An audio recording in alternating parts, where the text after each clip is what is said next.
À la chronique de l'environnement, on va voir ce soir si votre logement est bien isolé. C'est important puisque le temps s'est refroidi, Valérie. Donc il va falloir justement veiller à ce que tout soit bien calfeutré, les fenêtres, tout. On va parler des mesures thermographiques notamment. Oui, elles ont été effectuées à Saint-Quentin-en-Yvelines sur 7 communes le 8 mars 2012. Pour en parler ce soir, Véronique Leçon du Laboratoire national de métrologie et d'essais et Johan Girbeau de l'Agence locale de l'énergie et du climat. Bonsoir et merci à tous les deux d'être sur notre plateau. Donc je m'adresse tout d'abord à vous, Véronique Leçon, puisque c'est le LNE qui a effectué ces mesures thermographiques. Alors comment on capte ces mesures ? Comment on procède? Donc, pour capter ces mesures, nous utilisons un avion dans lequel est intégré un capteur radiométrique, un scanner. En fait, cet avion est un avion bimoteur. C'est pour pouvoir respecter les contraintes aéronautiques qui nous sont imposées, puisque ce sont des survols que l'on fait au-dessus de zones urbaines la nuit. Un avion qui a survolé cette partie du département, donc de Saint-Quentin-en-Yvelines, pour vérifier l'isolation. On voit quelques images. Là où c'est indiqué en rouge, c'est qu'il faut s'inquiéter, c'est ça? Non? Ou c'est en bleu? Parce qu'il y a beaucoup de bleu là. Pas forcément. On pourra en parler plus tard sur l'analyse justement et l'interprétation de ces images, puisqu'il y a beaucoup de facteurs qui rentrent en compte pour pouvoir interpréter correctement ces images. Alors, quelles sont les conditions, car elles doivent être particulières, qui doivent être réunies pour effectuer ces mesures thermographiques? Donc, pour assurer des mesures de qualité, nous devons effectivement respecter des conditions météorologiques, à savoir un temps froid, de façon à ce qu'il y ait un bon contraste entre l'extérieur et l'intérieur, s'assurer que les habitations soient chauffées. Un temps sec, pas de pluie, pas de neige, de façon à ce que les toitures soient sèches, qu'il n'y ait pas de givrage et que nous ne modifions pas les propriétés radiatives des toitures. Un vent faible, quasi nul, de façon à diminuer les déperditions par convection. C'est beaucoup de contraintes. Hein, oui, effectivement, et pour également assurer la sécurité de l'avion. Donc c'est pas des choses qui peuvent c'est pas une date qui peut se décider longtemps à l'avance. Non, nous devons faire une veille météo quotidienne pour pouvoir attendre le jour J pour effectuer ces mesures. Et se dire voilà, c'est ce soir, on y va. C'est ce soir, on y va. Mais en fait, on fait une veille météo à la semaine et nous avons quand même des prévisions qui nous permettent d'envisager un jour dans la semaine et nous confirmons cette veille par une veille la veille et le jour J avec une veille également sur les conditions aéronautiques. D'accord. Alors ensuite, le LNE a transmis ces données à la communauté d'agglo qui les avait commandées, c'est ça? Donc, et voilà, à l'Agence locale de l'énergie et du climat. Nous les avons livrés à la collectivité, à l'agglomération de Saint-Quentin, puisque notre donneur d'ordre, c'est l'agglomération de Saint-Quentin. D'accord. Et l'analyse, le résultat, parce que derrière tout ça, on veut savoir, est-ce que sur Saint-Quentin-en-Yvelines, justement... Comment ça se passe, Johan Girbeau, puisque vous êtes chargé de mission énergie et climat au sein de l'ALEC, comment on peut interpréter ces données ? Alors tout d'abord, ce qu'il faut savoir, c'est que la thermographie aérienne de Saint-Quentin-en-Yvelines, elle a été réalisée en effet à la demande de la communauté d'agglomération de Saint-Quentin-en-Yvelines et la communauté d'agglomération de Saint-Quentin-en-Yvelines s'appuie sur l'ALEC pour pouvoir transmettre les résultats, pour pouvoir analyser les résultats avec les habitants de la communauté d'agglomération. Pour cela, les habitants de la communauté d'agglomération sont invités à venir prendre conseil auprès de nos services, donc à Manille-et-Hameaux, ou par téléphone, ils peuvent prendre un rendez-vous. Voilà, on ne peut pas avoir ces données sur Internet, il faut impérativement venir vous voir. Non, puisqu'en réalité, l'analyse thermographique est beaucoup plus complexe que uniquement dire si c'est rouge, c'est déperditif, si c'est bleu, c'est pas déperditif. Oui. En réalité, il y a énormément de contraintes qui rentrent en ligne de compte. En tout cas, si c'est rouge, c'est pas bon signe. Il faut déjà commencer à s'inquiéter. Voilà, c'est moins bon signe d'être rouge que bleu. Voilà. Mais malgré tout, être bleu ne veut pas forcément dire que c'est bon signe. Il y a plusieurs contraintes qu'on va prendre en compte. Déjà, la première chose, c'est est-ce que le bâtiment était chauffé le soir de la réalisation de la thermographie aérienne? Puisque malheureusement, on est sur un territoire où on a 150 000 habitants à peu près. Les 150 000 habitants n'étaient pas forcément tous présents le jour de la réalisation du survol. Ça a été fait uniquement sur les habitations ou Non, ça a été fait sur l'ensemble du territoire. Sur l'agglomération, l'intérêt de la thermographie aérienne, c'est justement d'impacter toute une population de tout le territoire. Voilà. Donc du coup, il y a ce premier aspect, donc déjà. Ensuite, les autres aspects, c'est par exemple en fonction de la nature des toitures, les toitures ne rayonnent pas de la même manière. Et donc du coup, l'image qu'on va avoir d'une toiture ne va pas être la même entre une toiture en zinc, qui est une toiture qui rayonne très faiblement, et donc du coup qui va plutôt apparaître dans des teintes bleutées, et des toitures en tuiles qui vont, si le bâtiment est chauffé par en dessous, vont apparaître en fonction de l'isolation du bâtiment, plutôt jaune, orange ou rouge en fonction de la nature de la toiture, de la nature de l'isolation en dessous. Alors justement, on va voir si les Saint-Quentinois savent ou non si leur habitat est correctement isolé. Et pour ça, nous avons posé la question du jour. J'habite Magny-les-Hameaux et l'isolation est bien faite. Le double vitrage, par exemple, très important.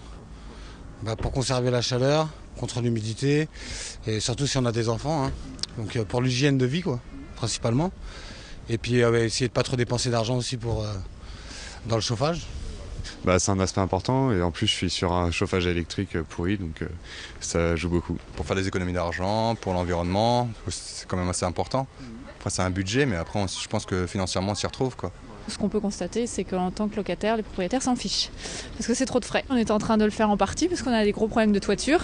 Donc ils sont en train de rénover une partie de notre toiture. Et les gens, ils font attention, véritablement. Ils sont venus vous voir depuis que les résultats ont été collectés pour se renseigner? Oui, bien sûr. On a, depuis que la thermographie a été réalisée, qu'elle a été rendue publique, donc le 6 octobre, elle a été rendue publique au niveau de la communauté d'agglomération. On a énormément de particuliers de Saint-Quentin-en-Yvelines qui viennent nous solliciter pour avoir la vision de leur toiture, de leur maison. Et ensuite, ça nous permet ensuite de pouvoir apporter un conseil en fonction de ce que l'on voit. Donc la thermographie est un vrai outil de sensibilisation pour nous. L'idée, c'est de trouver une solution derrière. Voilà. Et ensuite, de pouvoir les toucher sur du conseil concret par rapport à leur maison. Alors, comment ça se passe au niveau des bailleurs sociaux et au niveau des entreprises? Est-ce qu'eux-mêmes viennent vous voir, vous consulter? Alors, ils ne viennent pas directement au sein de nos locaux à l'Agence locale de l'énergie, mais par contre, avec la communauté d'agglomération de Saint-Quentin-en-Yvelines, on est dans un processus de plan climat-énergie territorial. Dans le cadre de ce processus de plan climat-énergie territorial, on a mis en place, la communauté d'agglomération a mis en place 2 clubs climat, des clubs climat qui sont là pour réunir les entreprises d'un côté et de l'autre côté les bailleurs sociaux, et de pouvoir réfléchir à des solutions concernant les réductions des consommations énergétiques. La thermographie est un outil que l'on va utiliser auprès des entreprises et auprès des bailleurs sociaux dans ce cadre-là. D'accord, donc il y avait bien un forum pour informer les Saint-Quentinois le 6 octobre dernier, vous venez de le mentionner, et donc nous allons voir justement dans ce reportage ce fameux forum justement sur le rendu des mesures thermographiques. Donc là, on n'a pas du tout le même type de comportement, on a un comportement très émissif, là c'est une toiture qui émet beaucoup, alors que là on a une toiture qui réfléchit beaucoup. On va pouvoir, grâce à cet outil-là, voir plusieurs niveaux de couleurs qui vont aller du bleu très clair au rouge très foncé. Et en fait, donc, le bleu va plutôt correspondre à des déperditions faibles et le rouge à des déperditions importantes. Malgré tout, il y a un certain niveau d'interprétation qui va être difficile à effectuer par rapport à certaines natures de toitures, telles que les toitures en zinc. C'est une première dans l'agglomération de Saint-Quentin-en-Yvelines. Les habitants peuvent désormais connaître la déperdition d'énergie de leur toiture. Initiative prise dans le cadre de sa politique de développement durable. Les mesures ont été réalisées en hiver quand les habitations sont chauffées et partent en clair. Pour réaliser ces mesures, nous disposons d'un scanner infrarouge, un capteur qui nous permet de mesurer le rayonnement infrarouge des toitures, qui est intégré dans un avion bimoteur qui nous permet de voler la nuit à 500 mètres d'altitude au-dessus des zones urbaines. J'ai appris que les travaux qu'on avait faits récemment avaient servi à isoler la maison et qu'on avait un bon résultat en termes de déperdition de chaleur. Donc ça me conforte un petit peu dans ce qu'on a réalisé auparavant. Les Saint-Quentinois peuvent donc désormais s'informer sur l'isolation thermique de leur habitat. Des permanences sont organisées les 18 et 19 octobre à l'Agence locale de l'énergie. Libre à eux ensuite de se rapprocher d'un conseiller afin de trouver des solutions pour réduire leurs dépenses énergétiques. Alors, Yoann Gerbeau, je me retourne vers vous. Lorsque l'on est dans un bâtiment tout en verre, comme celui-ci, et qu'on a froid toute la journée à tous les étages, comment faire pour y remédier? Est-ce qu'il y a vraiment une solution? Les gens ne le voient pas sur le plateau. Voilà, mais on a un grand bâtiment en verre, voilà, rempli de baies vitrées. Comment ça se passe pour isoler sans modifier la structure? Est-ce qu'il y a une possibilité? Alors, il y a des solutions qui existent, bien entendu. Après, en réalité, au départ, ce qu'il est important de savoir, c'est d'avoir la cause des déperditions, ce genre de choses. Donc, la mesure thermographique est un outil qui nous permet de voir ces éléments-là.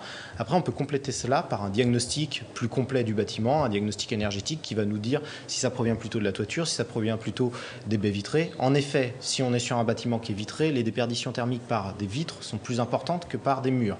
Donc voilà, bien entendu, lorsqu'on a tout vitré, c'est compliqué de pouvoir... La solution, voilà, pour les gens qui habitent dans le même immeuble, qui travaillent dans le même immeuble que les salariés de Téléfil, c'est de murer. Voilà, pas forcément.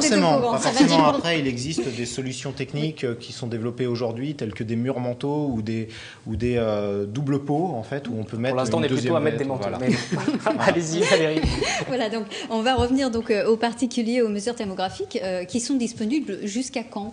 Elles sont disponibles jusqu'à ce que tous les particuliers de Saint-Quentin-en-Yvelines viennent la consulter.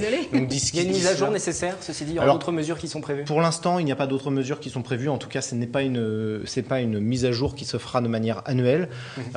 Pour l'instant, on vient de réaliser une mesure en début d'année, donc on va utiliser cette mesure-là. Ce qu'on peut savoir, c'est que minimum, pour 5 ans, cette mesure, elle sera existante. Voilà, les particuliers, même s'ils viennent nous voir dans un an, cette mesure sera fiable à partir du moment où ils n'auront pas réalisé de travaux d'isolation de leur toiture entre le 8 mars 2012 et la période où ils viendront nous voir. Si bien entendu ils ont fait des travaux entre-temps, on aura une différence puisque l'isolation aura été effectuée. Merci donc à tous les deux d'être venus nous parler de ces mesures thermographiques, voilà, que vous pouvez consulter si vous habitez sur Saint-Quentin-en-Yvelines. Valérie, on poursuit la chronique de l'environnement, l'agenda maintenant. Oui, ce soir, Wilfried, à 20h30 à la Maison de l'Environnement, la projection d'un film Tempête sous un crâne est proposée, suivi d'un débat sur le thème du collège et de l'école. Et puis les 24 et 25 novembre prochains, Artisans du Monde organise une vente de produits bio et issus du commerce équitable en vue des fêtes de fin d'année à Saint-Quentin-les-Sources à Montigny-le-Bretonneux. Voilà les dates à retenir en ce qui concerne l'environnement. Merci Valérie, on vous retrouve la semaine prochaine, mêmes horaires. Si vous nous suivez en direct, c'est aux alentours de 18h20. Et puis n'oubliez pas les rediffusions, notre site internet aussi. Vous pouvez revoir tous nos reportages, toutes nos interviews et laisser vos commentaires ainsi que sur les réseaux sociaux. Dans un instant, nous reviendrons sur la journée nationale de la trisomie 21 avec un nouvel invité. Pour le moment, retour sur la contestation d'une partie des élus du département contre le nouveau mode de calcul du Fonds de solidarité de la région Île-de-France, un fonds destiné à aider les communes les plus pauvres. Le maire de Guyancourt est inquiet. Dans le cadre de la loi de finances 2012 mise en place par l'ancien gouvernement, le fonds de solidarité de la région Île-de-France a été modifié. Certaines communes, exonérées de prélèvements sur la base de critères sociaux, ne le sont désormais plus. C'est le cas de Guyancourt, Poissy, Nanterre ou encore Saint-Ouen. En tout, 8 maires d'Île-de-France se sont associés dans une lettre commune au gouvernement. Objectif, proposer des amendements à la loi de finances 2013 en préparation. Nous ne sommes pas contre la solidarité, mais nous sommes pour le fait qu'elle soit juste. Ce qu'il n'est pas bon, c'est de ponctionner à hauteur de 1,8 million une commune comme Guyancourt. C'est brutal et c'est inéquitable. C'est 3 fois le budget consacré aux actions sociales pour les habitants de la ville. On ne peut pas donc prendre sur le budget de la ville pour donner ailleurs et ne pas laisser ce qui permet à la commune de Guyancourt d'agir vis-à-vis de ses administrés. Auparavant, les critères sociaux des villes étaient pris en compte dans le calcul des prélèvements. Avec 50% de logements sociaux et un revenu moyen par habitant relativement faible, Guyancourt en était exonéré. Le collectif propose de rétablir ce dispositif. Nous demandons de l'équité. Par exemple, que des communes qui ont des ressources et une population aisée ne soient pas plafonnées et protégées comme elles le sont, quand des communes comme les nôtres, Guyancourt, qui ont des charges vis-à-vis des populations, elles ne sont pas plafonnées et protégées. Ça serait la première des mesures.